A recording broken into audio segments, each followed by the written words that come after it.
Hello students.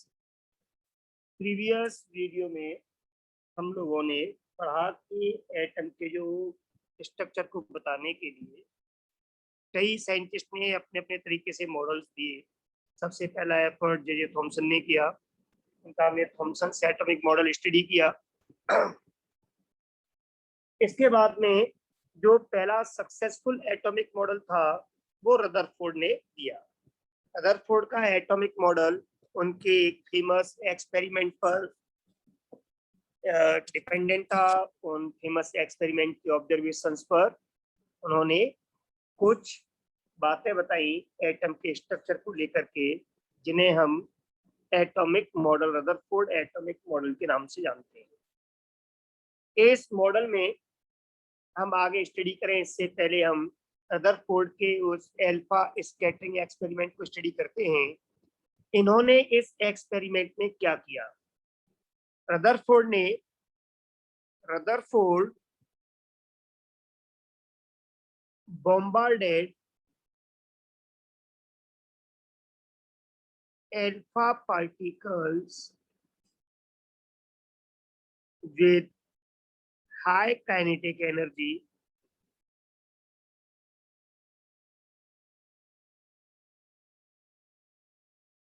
at a very thin gold foil।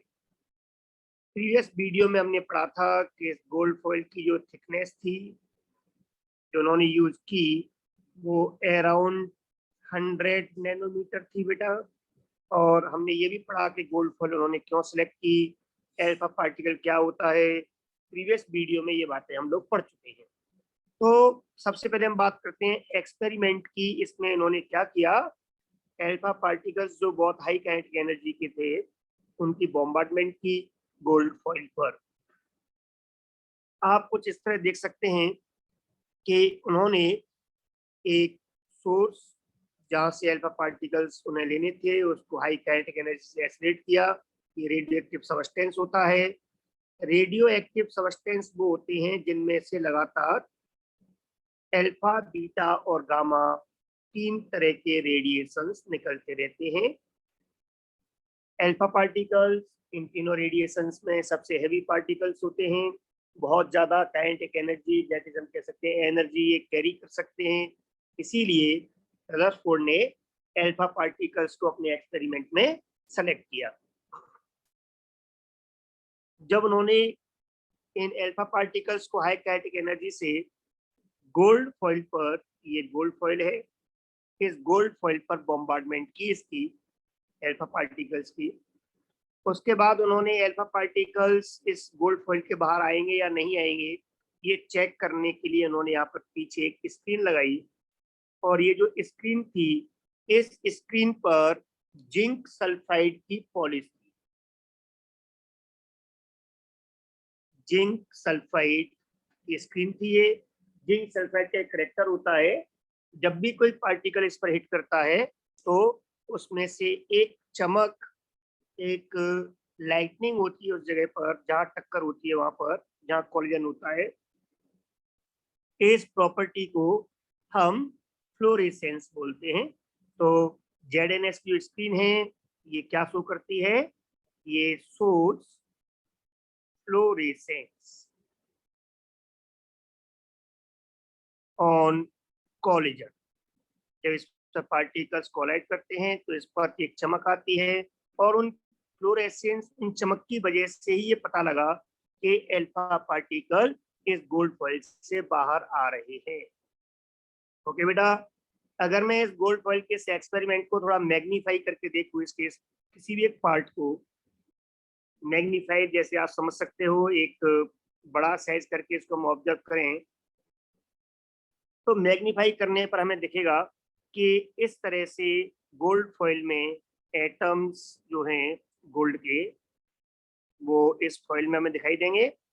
और इस gold foil पर alpha particles की बॉम्बार्डमेंट की इन्होंने, तो मैं यहाँ पर कुछ अल्फा पार्टिकल्स बना लेता हूँ। इन्होंने क्या देखा? आप इस एक्सपेरिमेंट में ऑब्जर्वेशंस हम बाद में लिखेंगे, उन ऑब्जर्वेशंस के जो कंक्लूजन्स हैं वो भी हम बाद में लिखेंगे। लेकिन ये सारी स्टडी हम यहाँ पर कर लेते हैं पहले कि जब अल्फा पार्टिकल्स की बॉम्बार्डमेंट की तो अल्फा पार्टिकल्स को उन्होंने क्या देखा कि मैक्सिमम अल्फा पार्टिकल इस गोल्ड फॉइल से पार निकल गए बिना किसी डिफ्लेक्शन के, दैट इज बिना अपना रास्ता बदले हुए। मैक्सिमम अल्फा पार्टिकल्स इस गोल्ड फॉइल से विदाउट एनी डिफ्लेक्शन अनडिफ्लेक्टेड रहते हुए इस गोल्ड फॉइल से पार निकल गए। ओके बेटा जी, तो ये उन्हें कैसे पता लग रहा था? क्योंकि पीछे जिंक सल्फाइड की स्क्रीन थी, वहां पर अल्फा पार्टिकल्स के कोलिजन से लगातार स्किंटिलेशंस और we can say fluorescence create हो रहा था। इस तरह से उन्हें अल्फा पार्टिकल्स निकलते हुए यहाँ पर पता चल रहे थे जो अनडिफ्लेक्टेड थे। ये उनका पहला ऑब्जर्वेशन था। इस एक्सपेरिमेंट में सिर्फ इतना है कि हाई वेलोसिटी के हाई काइनेटिक एनर्जी के अल्फा पार्टिकल्स की बॉम्बार्डमेंट की, और पहला ऑब्जर्वेशन क्या देखा उन्होंने कि मैक्सिमम अल्फा पार्टिकल्स इससे बाहर निकल गए गोल्ड फॉइल से। गोल्ड फॉइल है और ये जो मैं यहाँ पे डॉटेड शो कर रहा हूँ ये सब अल्फा पार्टिकल्स है। मेरे बेटा जी, इससे उन्होंने एक कंक्लूजन निकाला और वो कंक्लूजन ये था कि मैक्सिमम पार्ट जो एटम का है वो एम्प्टी है, क्योंकि अगर ये सॉलिड होता तो अल्फा पार्टिकल इससे पास नहीं हो पाते। ये पास होके बाहर जा रहे हैं, इससे क्लियर है कि मैक्सिमम पार्ट जो है वो इसका एम्प्टी है। ओके बेटा, दूसरा ऑब्जर्वेशन इन्होंने देखा कि कुछ अल्फा पार्टिकल्स ऐसे भी थे जो इस गोल्ड फॉइल से पार तो निकले लेकिन अपने रास्ते से भटक गए।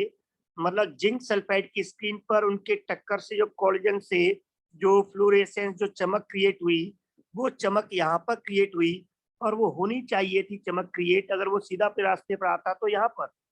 इट मीन्स वो अपने रास्ते से भटक गया, वो डेविएट हो गया, उसमें डिफ्लेक्शन आ गया। कुछ पार्टिकल्स इस तरह से डेविएट हुए।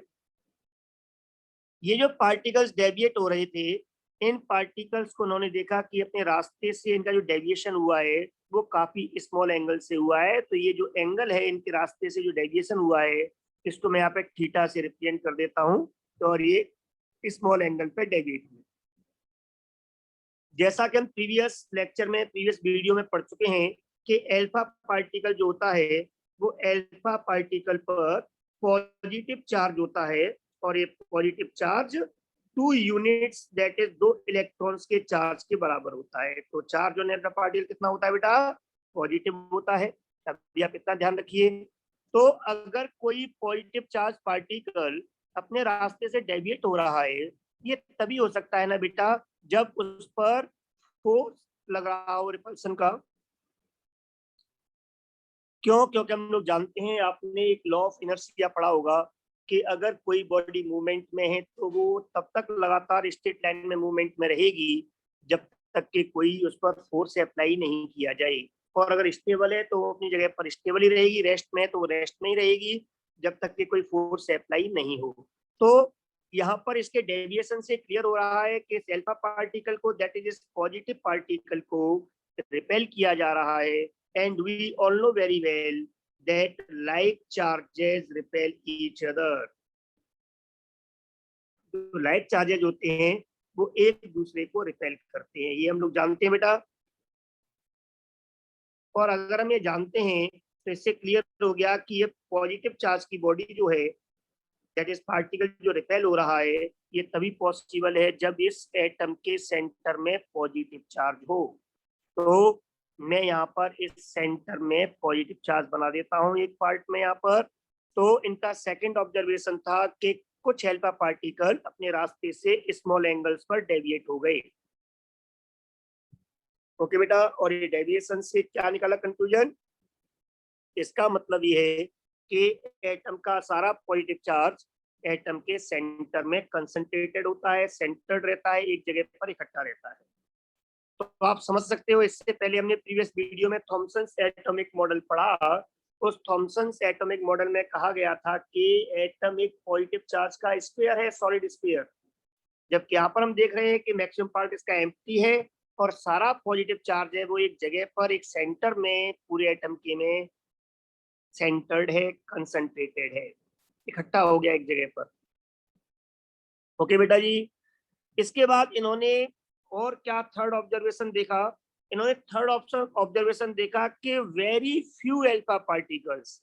वेरी फ्यू का मतलब आप ये, इन्होंने एक डेटा दिया कि अगर हम ऑलमोस्ट 20,000 एल्फा पार्टिकल्स अगर गोल्ड फॉइल पर बॉम्बार्ड करें, थ्रो करें, तो उनमें से एक एल्फा पार्टिकल ऐसा भी मिला जो गया और बाउंस बैक होकर के वापस आ गया। ये गया इस तरह से डायरेक्शन और इसी तरह से वापस आ गया। तो हम इसे ये कह सकते हैं कि बाउंस बैक, जैसे हमें किसी दीवार पर बॉल फेंक के मारते हैं तो बॉल टकरा के वापस लौट के आ जाती है, इस तरह से बाउंस बैक होके आया। ये इस बाउंस बैक को हम कह सकते हैं कि ये 180 पर डिफ्लेक्ट हो गया। जैसा कि आप लोग जानते हो कि अगर दो वेक्टर्स इस तरह से हम बना दें तो इस एंगल को हम क्या बोलते हैं? 180। तो ये गया इस डायरेक्शन में और आ गया इसी डायरेक्शन में, तो ये एंगल कितना रहा बेटा? 180। तो हम ये कह सकते हैं कि ऑलमोस्ट 180 डिग्री पर कुछ अल्फा पार्टिकल्स डिफ्लेक्ट हो गए, या कह सकते हैं बाउंस बैक हो गए। ये बाउंस बैक होना जो है, ये इससे ये कंक्लूजन निकला कि जो हाई काइनेटिक एनर्जी के अल्फा पार्टिकल जो हमने थ्रो किए यहां से, वो इस न्यूक्लियस को इसकी जगह से हिला नहीं पाई। दैट इज न्यूक्लियस जो है उसी में एटम का लगभग सारा मास सेंटर्ड है, कंसंट्रेटेड है, और ये अपनी जगह पर सेंट्रल पार्ट जो है वो बहुत रिजिड है, उसको उसकी जगह से हिलाया नहीं जा सकता। इस सेंट्रल पार्ट को, जिसमें एटम का सारा पॉजिटिव चार्ज और लगभग सारा मास सेंटर्ड है, इस सेंट्रल पार्ट को रदरफोर्ड ने नाम दिया न्यूक्लियस। इस तरह से अगर आपसे पूछा जाए हु डिस्कवर्ड न्यूक्लियस, तो जवाब होगा रदरफोर्ड। और ये नाम भी किसने दिया? न्यूक्लियस, रदरफोर्ड ने नाम दिया न्यूक्लियस। इज दैट क्लियर बेटा? तो इस तरह से ये एक्सपेरिमेंट था, ये ऑब्जर्वेशन थे, और इनके बेसिस पे जो कंक्लूजन्स निकले, उन सारे कंक्लूजन्स को जब हम एक पॉइंट्स वाइज लिख देते हैं तो उनको पढ़ने से हमें एटम का एक स्ट्रक्चर नजर आता है कि एटम का स्ट्रक्चर कैसा होना चाहिए। इसलिए उन कंक्लूजन्स को, उन सारे पॉइंट्स को हम रदरफोर्ड एटॉमिक मॉडल कहते हैं।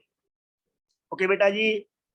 तो अब इसके ऑब्जर्वेशंस और इनके कंक्लूजन्स को हम नोट डाउन करते हैं, हम आगे बढ़ते हैं। इस पार्ट को मैं इरेज कर रहा हूं और मैं एक आपका हैंड रिटन इसके पॉइंट्स आपको समझाता हूँ।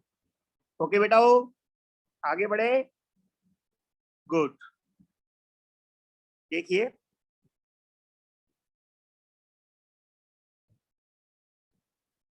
मैं यहाँ पर, अगर हम इस रदरफोर्ड एटॉमिक मॉडल के सारे पॉइंट्स की बात करें बेटा, तो इन्हें हम बहुत अच्छे से नोट डाउन कर सकते हैं पॉइंट वाइज। जैसा कि आप देख रहे हो, आपके इस पॉइंट्स पर आपको दिख रहा है ऑब्जर्वेशंस जो एक्सपेरिमेंट के थे, रदरफोर्ड एक्सपेरिमेंट के। वो ऑब्जर्वेशंस क्या थे? वो ऑब्जर्वेशंस में सबसे पहला ऑब्जर्वेशन था कि हमने अभी स्टडी किया, maximum alpha particles passed through gold foil undeflected, that is सीधे बाहर निकल गए, कोई डिफ्लेक्शन नहीं हुआ। कुछ अल्फा पार्टिकल्स ऐसे थे जो पास तो हुए, लेकिन गोल्ड फॉइल से पास होने के बाद अपने रास्ते से थोड़े डिफ्लेक्ट हो गए और वो एक स्मॉल एंगल पर डिफ्लेक्ट हुए। ये स्मॉल एंगल से हमारा यहाँ मतलब है कि जो एंगल थीटा था वो लेस देन 90 डिग्री, इस पर डिफ्लेक्ट हुए। और बहुत कम अल्फा पार्टिकल्स ऐसे भी थे बेटा, लगभग मैंने बताया आपको, ये सिंबल है, ये ऑलमोस्ट के लिए है, ऑलमोस्ट 1 आउट ऑफ 20,000, लगभग 20,000 अल्फा पार्टिकल्स में से एक ऐसा भी नजर आया जो पार जाने के बजाय, गोल्ड फॉइल को से पास होने के बजाय बाउंस बैक होके वापस आ गया। बाउंस बैक मतलब लगभग 180 डिग्री पर डिफ्लेक्ट हो गया। ओके बेटा जी। तो इन ऑब्जर्वेशंस के बेसिस पर रदरफोर्ड ने जो कंक्लूजन्स निकाले, उन कंक्लूजन्स को ही हम रदरफोर्ड एटॉमिक मॉडल भी बोलते हैं।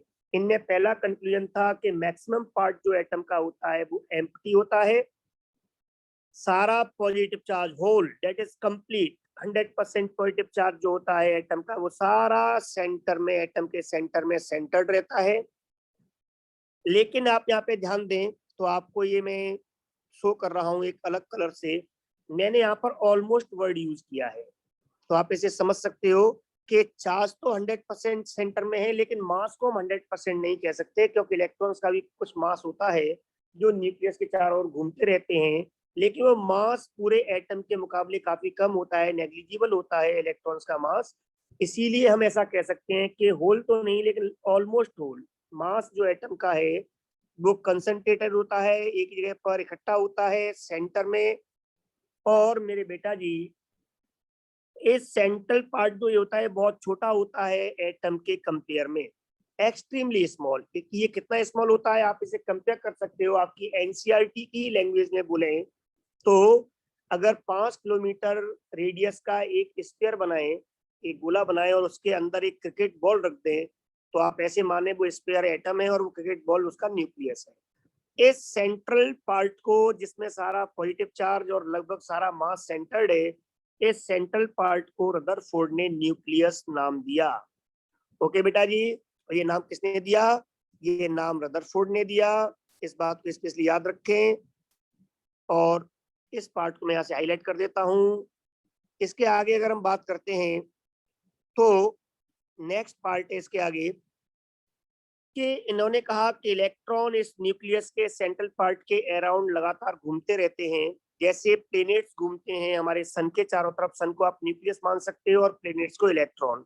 इसीलिए कुछ लोगों ने रदरफोर्ड के इस मॉडल को प्लेनेटरी मॉडल कहा। कौन सा मॉडल कहा बेटा? Very good, planetary model. तो ये इसका प्लेनेटरी मॉडल है। अगर हम इसके आगे और आगे बढ़ते हैं तो रदरफोर्ड ने कुछ और बातें भी बताई यहाँ पर, और वो बताया कि जो इलेक्ट्रॉन और प्रोटॉन्स जो होते हैं वो एक दूसरे से अट्रैक्टेड रहते हैं, एक दूसरे को बांध के रखते हैं, are held together by electrostatic force. Electrostatic force होते हैं जो चार्ज बॉडीज के बीच में चार्ज की वजह से जो फोर्स लगता है उसको हम इलेक्ट्रोस्टैटिक फोर्स बोलते हैं। ओके बेटा जी, हम इलेक्ट्रोस्टैटिक फोर्सेस के बारे में एक छोटी सी बात यहाँ पे नोट करके कर लेते हैं, और वो ये है, इसके बारे में एक लॉ आता है जिसको हम बोलते हैं कूलॉम्स लॉ। जैसे तो कुछ छोटी क्लासेस में हम इसको पढ़ लेते हैं, बट मैं इसको एक बार फिर एक्सप्लेन कर देता हूँ। कूलॉम्स लॉ क्या है बेटा? कूलॉम्स लॉ में कहा गया कि आप स्पेशली इसको ध्यान रखें कि दो चार्ज बॉडी अगर हो, दो जो सेंटर्ड हो एक जगह पर, अगर इन पे चार्ज Q1 और Q2 हो, और बेटा जी इन दो चार्ज बॉडीज के बीच की डिस्टेंस r हो, तो इनके बीच में लगने वाला जो फोर्स होता है वो इनके चार्जेस के प्रोडक्ट के डायरेक्टली प्रोपोर्शनल और इनकी डिस्टेंस के स्क्वायर के इनवर्सली प्रोपोर्शनल होता है। अगर मैं प्रोपोर्शनल का साइन हटाऊं तो आप लोग जानते हो कांस्टेंट आता है, तो k Q1 Q2 by r square. यहाँ पर r is the distance between charge bodies, Q1 and Q2 are the charges, and k is constant here. ये जो k कांस्टेंट है बेटा, इस कांस्टेंट की वैल्यू भी अगर आप याद कर लें तो ये आगे काफी काम आएगी आपके। It is equal to 9 into 10⁻⁹ newton metre square पर कूलम स्क्वायर, ये इसकी यूनिट है। तो इस तरह से हम कोई भी दो चार्ज बॉडी के बीच में जो फोर्स है कैलकुलेट करते हैं, कितना फोर्स लगेगा। इस फोर्स को हम जिस लॉ से कैलकुलेट करते हैं इसको कूलॉम्स लॉ बोलते हैं, और इस फोर्स को हम इलेक्ट्रोस्टैटिक फोर्स बोलते हैं। कौन सा फोर्स बोलते हैं बेटा इसको? Electrostatic force. और इन्होंने कहा कि इसी इलेक्ट्रोस्टैटिक फोर्स की वजह से ये इलेक्ट्रॉन्स और प्रोटॉन्स एक दूसरे को बांध के रखते हैं, और इलेक्ट्रॉन बाहर घूमते तो रहते हैं बट एटम को छोड़ के बाहर, न्यूक्लियस को छोड़ के बाहर नहीं जा पाते। ओके बेटा जी, अगर हम इसके आगे बढ़े तो जो रेडियस है एटम की, इस एटम की रेडियस के बारे में जे थॉमसन पहले बता चुके थे, हमने प्रीवियस वीडियो में ये बात पढ़ ली थी। और वो ऑर्डर जो होता है एटम की रेडियस का वो 1 एंगस्ट्रॉम का होता है। Order means radius is about 1 और 1.5 और 1.2 और 1.35 और 2.5 एंगस्ट्रॉम, मतलब इसी रेंज में चलती रहेगी। 1 एंगस्ट्रॉम 10⁻⁻10 मीटर के बराबर होता है। और न्यूक्लियस इस पूरे एटम के कंपेयर में उसकी जो रेडियस होती है या उसका जो वॉल्यूम होता है वो लगभग 1,00,000 गुना कम होता है, 1,00,000 टाइम्स स्मॉलर। तो आप ये कह सकते हो कि जो रेडियस है न्यूक्लियस की वो लगभग 1 फेम्टोमीटर के ऑर्डर की होती है, और 1 फेम्टोमीटर होता है, इसको हम फर्मी भी बोल देते हैं, 10 पे power -15 metre. Is that clear बेटा जी? तो इस तरह से रदरफोर्ड एक्सपेरिमेंट क्या था, उनके ऑब्जर्वेशंस क्या थे, और उनके अकॉर्डिंग जो कंक्लूजन्स या रदरफोर्ड का एटॉमिक मॉडल क्या था, हमने इसको पढ़ लिया। अब हम इसके आगे एक छोटा सा क्वेश्चन हमारे दिमाग में आ रहा है, वो ये है कि आखिर रदरफोर्ड ने ये जो न्यूक्लियस की रेडियस का जो ऑर्डर बताया कि लगभग न्यूक्लियस की रेडियस 1 फेम्टोमीटर के रेंज में होती है, रेंज और ऑर्डर का मतलब है कि इसके आसपास ही होगी सारे न्यूक्लियस की, ये कैलकुलेशन उन्होंने कैसे की? तो मैं इसी बात को आगे बढ़ाता हूँ, इसकी स्टडी को। तो आप देखो, मैं आगे स्टडी स्टार्ट कर रहा हूँ बेटा, इस पार्ट को इरेज कर दो। नेक्स्ट। ओके बेटा, देखिए आप, अगर मैं यहाँ पर बेटा बात करता हूँ तो हम इस चीज को लिख सकते हैं कि अगर एक अल्फा पार्टिकल, उन्होंने कहाँ से मिली रेडियस न्यूक्लियस की, वो इस तरह मिली कि उन्होंने ये देखा कि एक अल्फा पार्टिकल जिसको वो किसी एक पर्टिकुलर काइनेटिक एनर्जी जो उन्हें मालूम है क्योंकि वो उन्होंने थ्रो किया, एक्सपेरिमेंट में यूज किया, अगर उस पर्टिकुलर काइनेटिक एनर्जी के अल्फा पार्टिकल को वो गोल्ड फॉइल पर थ्रो कर रहे हैं, तो वो अल्फा पार्टिकल उस गोल्ड फॉइल में उस एटम के न्यूक्लियस के कितने पास तक पहुंच सकता है, मैक्सिमम कितने नजदीक जा सकता है, इस चीज को उन्होंने कैलकुलेट किया, क्योंकि जो मैक्सिमम अप्रोच जो होगी न्यूक्लियस के पास तक वो हमें न्यूक्लियस की डिस्टेंस बता देगी। तो मैं यहाँ पर इसी पार्ट को इस तरह से एक पॉइंट बना करके लिख देता हूँ, क्लोजेस्ट अप्रोच, कितना क्लोज से क्लोज जा सकता है अल्फा पार्टिकल। कुछ लोग इसको नियरेस्ट डिस्टेंस भी कह सकते हैं कि कितना नियर जा सकता है न्यूक्लियस के अल्फा पार्टिकल। तो क्लोजेस्ट अप्रोच किसकी है? अल्फा पार्टिकल की। किसके क्लोजेस्ट? To nucleus. ये न्यूक्लियस के कितने नजदीक जा सकता है एक अल्फा पार्टिकल। अगर आप इस चीज को फिजिक्स के कंसेप्ट से चेक करें तो आप देख सकते हो, मैं ये सपोज कर रहा हूं कि यहाँ पर ये एक न्यूक्लियस है, इस न्यूक्लियस की जो रेडियस है वो रेडियस है आर। ओके बेटा, अब यहां से मैंने एक अल्फा पार्टिकल, इस अल्फा पार्टिकल पर चार्ज कितना है हम ये भी लिख लेते हैं, इसको मैं Q1 मान लूं। तो चार्ज होता है वो पॉजिटिव चार्ज होता है और 2 यूनिट होता है। कितना होता है? 2 यूनिट का मतलब 2 इलेक्ट्रॉन्स के बराबर। What is E here? E is charge of electron. तो ये पॉजिटिव चार्ज है अल्फा पार्टिकल का, इसको मैंने थ्रो किया यहाँ से एक पर्टिकुलर काइनेटिक एनर्जी से, के ई फॉर काइनेटिक एनर्जी। तो आप लोग जानते हो बेटा हो कि जो न्यूक्लियस है, इस न्यूक्लियस में भी प्रोटॉन्स भरे होते हैं, दैट इज, या हम कहें रदरफोर्ड के अकॉर्डिंग तो सारा पॉजिटिव चार्ज होता है इस न्यूक्लियस के अंदर। अगर इस एटम का, ये जिसका हम न्यूक्लियस की बात कर रहे हैं, अगर मेरे बेटा जी ये जो न्यूक्लियस है इसमें जेड प्रोटॉन्स है, और नंबर ऑफ प्रोटॉन्स को हमने छोटी क्लासेस में पढ़ा हुआ है कि एटॉमिक नंबर बोलते हैं, और atomic number that is number of protons के बराबर होता है। हम लोगों ने ये भी पढ़ा हुआ है कि एक प्रोटॉन पे चार्ज एक इलेक्ट्रॉन के बराबर होता है। तो बेटा वो जेड प्रोटॉन्स पे चार्ज कितना होगा? जेड इलेक्ट्रॉन्स के बराबर। Very good. तो इस न्यूक्लियस जो हमने यहाँ पे लिया हुआ है, ये न्यूक्लियस, इस न्यूक्लियस का चार्ज बेटा Q2 कितना होगा? इसका चार्ज होगा जेड इलेक्ट्रॉन्स के चार्ज के बराबर। पर ये भी कैसा होगा? It is also positive charge, क्योंकि प्रोटॉन्स का चार्ज है, प्रोटॉन्स पे चार्ज पॉजिटिव होता है।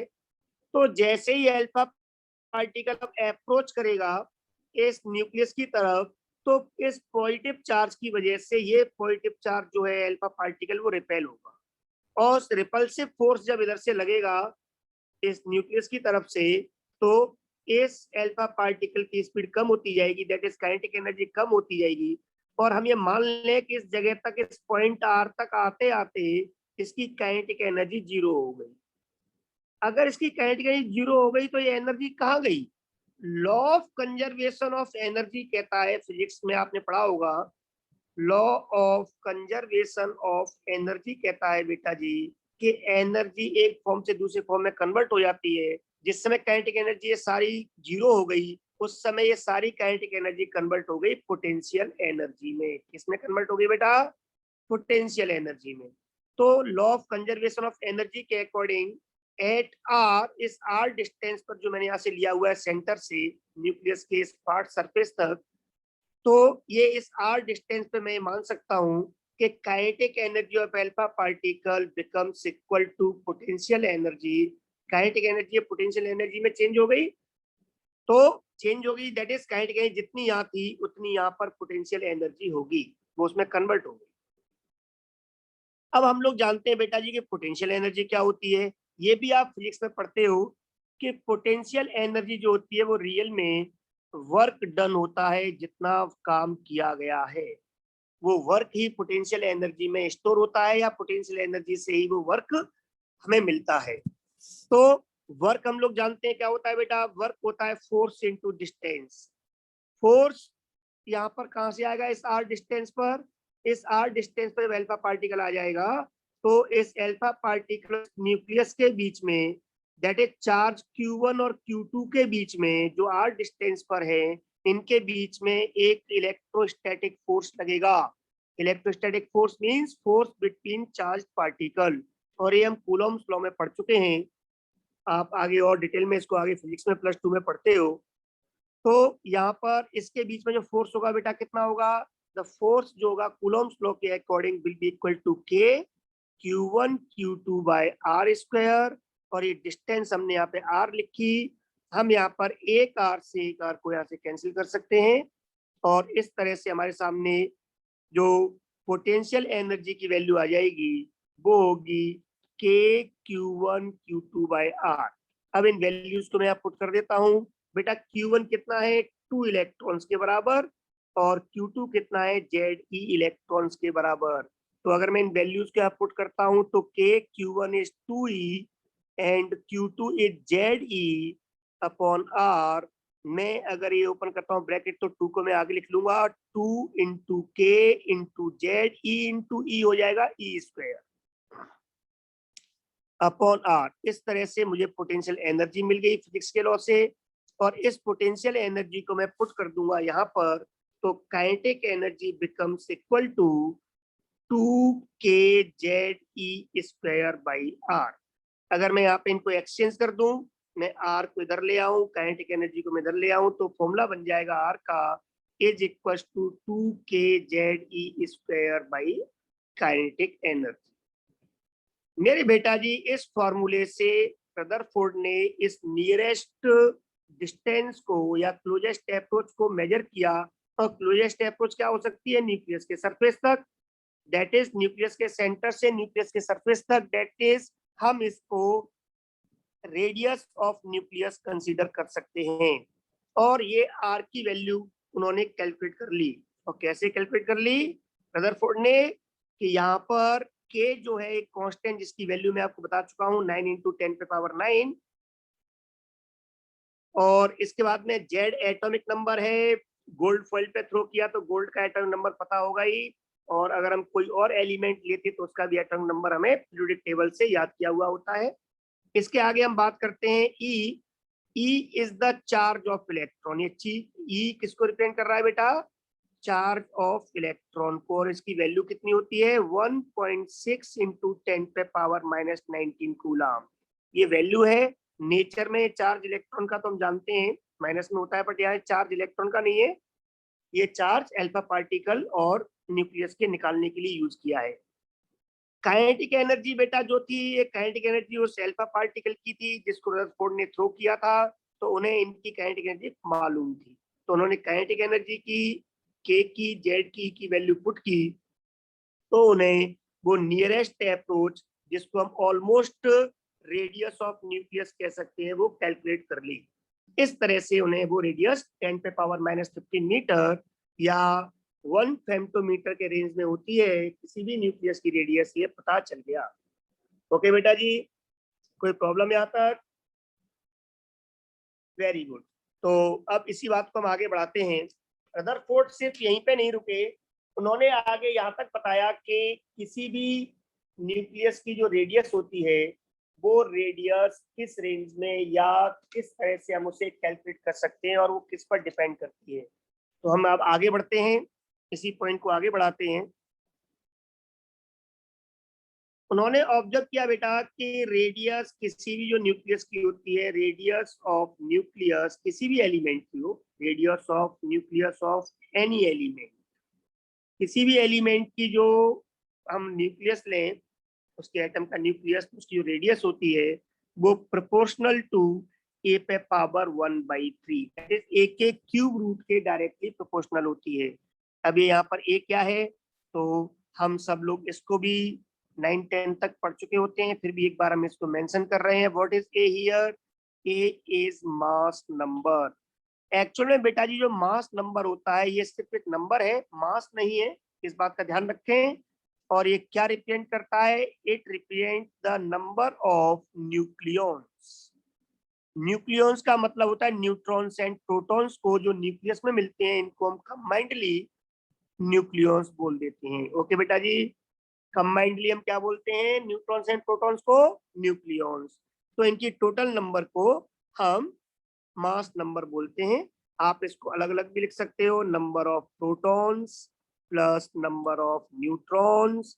जैसा कि आप लोग जानते हो बेटा जी, नंबर ऑफ प्रोटॉन्स को हम एटॉमिक नंबर भी बोलते हैं और जेड से रिप्रेजेंट करते हैं। तो इस तरह से मैं एक और फॉर्मूला यहाँ बना सकता हूँ। अगर मुझे नंबर ऑफ न्यूट्रॉन्स निकालने हो किसी भी एटम में, तो उसके न्यूक्लियस में, तो मैं कैसे निकाल सकता हूँ? A minus Z, that is mass number minus atomic number से मैं नंबर ऑफ न्यूट्रॉन्स कैलकुलेट कर सकता हूँ। अभी जो मैंने आपको ये बात बताई बॉक्स में, इसकी अभी यहाँ पे कोई खास नीड नहीं है, बट अभी आप सिर्फ इतना समझ लें what is a. A mass number है, दैट इज जैसे जैसे नंबर ऑफ न्यूट्रॉन्स और प्रोटॉन्स इंक्रीज होंगे, that is mass number increase होगा, वैसे वैसे न्यूक्लियस बड़ा होता जाएगा, दैट इज उसकी रेडियस बढ़ती जाएगी। और ये रेडियस न्यूक्लियस की किस पे डिपेंड करती है बेटा? रेडियस ऑफ न्यूक्लियस को अगर मैं आर से रिप्रेजेंट करूं तो r is proportional to cube root of mass number. 1/3 power का मतलब क्यूब रूट। अगर मैं इसे प्रोपोर्शनल साइन को हटाता हूं तो आप जानते हो हमेशा एक कांस्टेंट आता है, यहाँ पर वो कांस्टेंट है आर नॉट, ए पे पावर 1/3। तो what is are not here?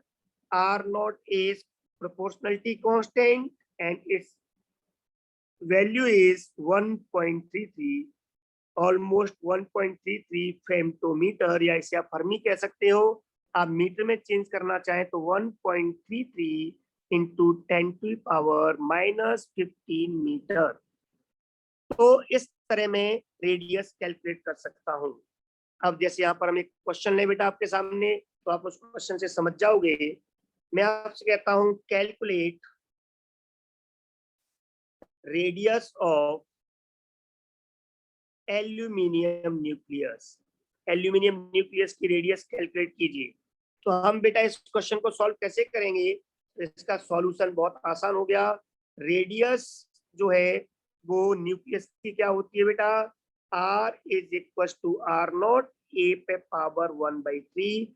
What is are nought? एक कांस्टेंट वैल्यू है जो आपको याद होनी चाहिए। अब आप इसको याद कर लें, इतने फेम्टोमीटर, जिसे आप मीटर में चेंज कर सकते हो, इनटू मास नंबर एल्यूमिनियम का, हर एलिमेंट का है वो हमें मोस्टली याद होता है, और मास नंबर होता है एल्यूमिनियम का 27। आप लोग आगे पीरियोडिक टेबल आपको और एक बार फिर पढ़ाएंगे, 10th में भी आप पढ़ के आ रहे हो, वहां से हम लोग मास नंबर से याद कर लेते हैं। तो ये 27 का cube root, we all know very well कि 27 का क्यूब रूट कितना होगा बेटा? 3 इंटू 3, ये हो जाएगा 3.99 फेम्टोमीटर, जिसको हम ऑलमोस्ट 4 फर्मी मीटर या 4 इंटू 10⁻⁻15 मीटर बोल सकते हैं। ये इसका आंसर हो गया। तो एल्यूमिनियम के न्यूक्लियस की रेडियस कितनी होगी? 4 फर्मी मीटर, फेम्टोमीटर। ओके बेटा, इस तरह से रेडियस कैलकुलेट की जा सकती है। हम इसके आगे एक क्वेश्चन है जो आपके होमवर्क के लिए हम दे रहे हैं और उस हम नेक्स्ट सेशन में, नेक्स्ट लेक्चर में उसको हम डिस्कस करेंगे। लेकिन एक देखते हैं आप अपने प्रीवियस नॉलेज, मैथ्स, मेंसुरेशन और अब तक जो बताया है उसके बेसिस पर क्या आप उस क्वेश्चन को सॉल्व करते हो। तो मैं क्वेश्चन नोट करने जा रहा हूं, आप क्वेश्चन नोट कर लें। क्वेश्चन है, ratio of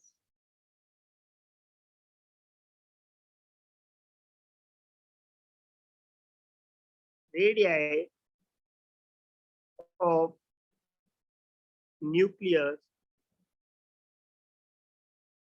of elements having mass number 27 and 64 is, चार ऑप्शन है आपके सामने, 3:4, 4:3, 2:3 एंड 1:1। ये क्वेश्चन आपके लिए होमवर्क है। नेक्स्ट वीडियो में हम इस क्वेश्चन को समझाएंगे, एक्सप्लेन करेंगे। तब तक आप इसको सॉल्व करके आप कमेंट बॉक्स में इसका आंसर मेंशन कर सकते हो, या आप लोग बेटा जी मुझे व्हाट्सएप पर देना। तो नेक्स्ट क्लास में हम इस क्वेश्चन को डिस्कस करेंगे। तब तक के लिए बाय बाय, टेक केयर।